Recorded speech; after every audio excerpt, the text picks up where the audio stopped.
Allô gang! Aujourd'hui on est le jour 69. Fait qu'allons-y avec le thème, puis on va vous parler de sexe. Ok, c'est pas juste parler pour parler de sexe. On va être vraiment sérieux. Je suis sûr qu'il y a beaucoup de gens qui se posent la question: est-ce que avoir une relation sexuelle peut diminuer mes performances en entraînement ou dans n'importe quelle autre activité le lendemain ou tout de suite après? Bon, ben, on va essayer de vous donner les meilleures réponses possibles là-dessus.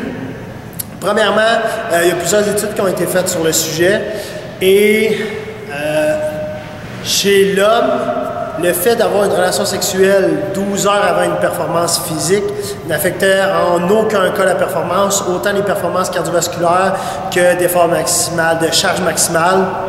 Ça n'avait aucune répercussion. Chez la femme, ce qui est intéressant de savoir, c'est qu'il y a une étude qui a été faite en 2010, fait qu'il n'y a pas si longtemps que ça, et ils ont remarqué que l'orgasme de la femme inhibait les neurotransmetteurs responsables du sentiment de courbature et de douleur chez la femme.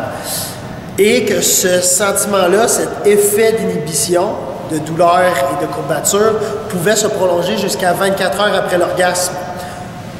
Donc, ça peut être bon, encore plus pour les femmes que pour les hommes, d'avoir une relation sexuelle avant l'entraînement. Il y a une étude quand même qui a démontré, mais par contre c'était juste avec des hommes, que dans un certain cas, ça pouvait nuire à la performance, mais c'était si vous le faisiez 2 heures avant la performance. Sérieusement, vous êtes en manque solide s'il faut que vous fassiez l'amour 2 heures avant d'aller faire une performance physique. Calmez-vous. Dernière chose à savoir, ça aide beaucoup la qualité du sommeil d'avoir des relations sexuelles. Donc, allant encore dans cette direction-là, ça peut valoir la peine d'avoir des relations sexuelles la veille d'une journée de performance. Cependant, il faut s'assurer quand même que la quantité de sommeil soit présente. Hein? Fait que si vous passez la moitié de la soirée là-dessus puis vous dépassez un peu votre temps, votre heure de dodo, ça reste que autant la qualité est importante, mais la quantité de sommeil doit être là. Okay? Une belle nuit de 5 heures, ça ne vaut pas la peine. Okay? Il faut que ce soit une bonne nuit longue.